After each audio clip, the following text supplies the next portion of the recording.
যেরকম গরম পড়েছে এই সব জল খেয়ে আর এই রস খেয়ে আমরা দিন কাটাচ্ছি।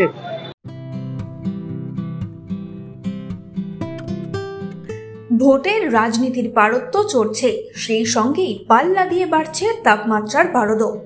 বৈশাখ মাস পড়তেই গরমে নাজেহাল বঙ্গবাসী। আগামী কয়েকদিনে তাপমাত্রার পারদ কিছুটা বাড়তে পারে বলেই জানিয়েছে হাওয়া অফিস। চলতি সপ্তাহে 5 ডিগ্রি পর্যন্ত তাপমাত্রা বাড়ার সম্ভাবনা রয়েছে বলেই জানিয়েছে হাওয়া অফিস। আর এই গরমে নাজেহাল বাঁকুড়াও।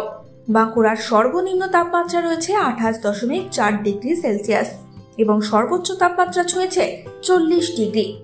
বৈশাখের শুরুতেই তীব্র গরম, কি বলছেন বাঁকুড়াবাসী? প্রচন্ড নাজেহাল হতে হচ্ছে, বিশেষ করে বাচ্চাদের স্কুল কলেজগুলো একটু তাড়াতাড়ি খুললে ভালো হতো। আমাদের যেমন বাচ্চাগুলোর 1-1.5 ছুটি, খুব কষ্ট পায়। প্রোটেকশন নিচ্ছেন কিভাবে নেব? তার মধ্যে বাচ্চাগুলো ঠিকঠাক টাইমে জল খাওয়াচ্ছি আর এই খাবার হালকা পাতলা খাবারের উপর দিয়ে যাচ্ছি, অসুস্থ তো হচ্ছে বাচ্চাগুলো, সর্দি কাশি তো আছে, প্লাস আবার এই লু লেগে যাচ্ছে কখনো কখনো বাচ্চাগুলোর। একবারই গ্রীষ্ম শুরু এই দাবদাহ আগে কি দেখেছেন এতটা? না, আগে সেরকম দেখিনি, সত্যি কথা। বৃষ্টিও নেই, কিছুই নেই, এরকম ভাবে দেখিনি তোমাদের। মানে এটাই ভবিতব্য আমাদের। আগামী দিন পর এই রোদের তাপমাত্রা বাড়তেই থাকবে, এটাই তো মনে হয়।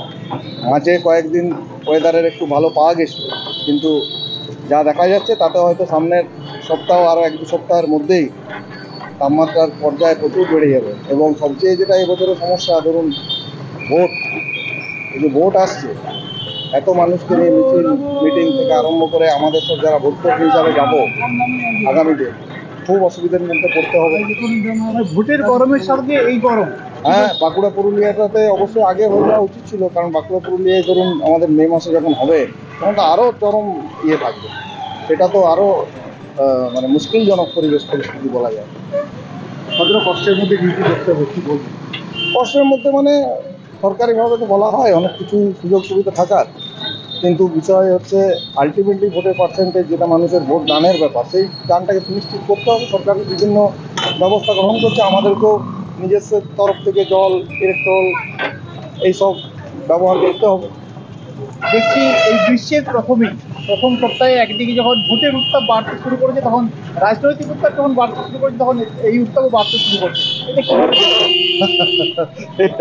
এটাকে বলা যেতে পারে দুটোর সিনক্রোনাইজেশন বলতে পারেন, যে এই দিকের পারদ চড়ছে, তার সাথে সাথে রাজনৈতিক নেতা নেত্রীদের ভাষণের পারদও চড়ছে। সাধারণ মানুষ কোথায় থাকবে সেটাই আগামী দিন বলবে। আপনার নাম? শুভজিৎ সরকার। যেরকম গরম পড়েছে এই সব জল খেয়ে আর এই রস খেয়ে আমরা দিন কাটাচ্ছি। তাছাড়া এত গরম মানে ঝরঝর পুরো গেঞ্জি সব ভিজে যাচ্ছে, কত কষ্ট হচ্ছে, খুবই কষ্ট হচ্ছে।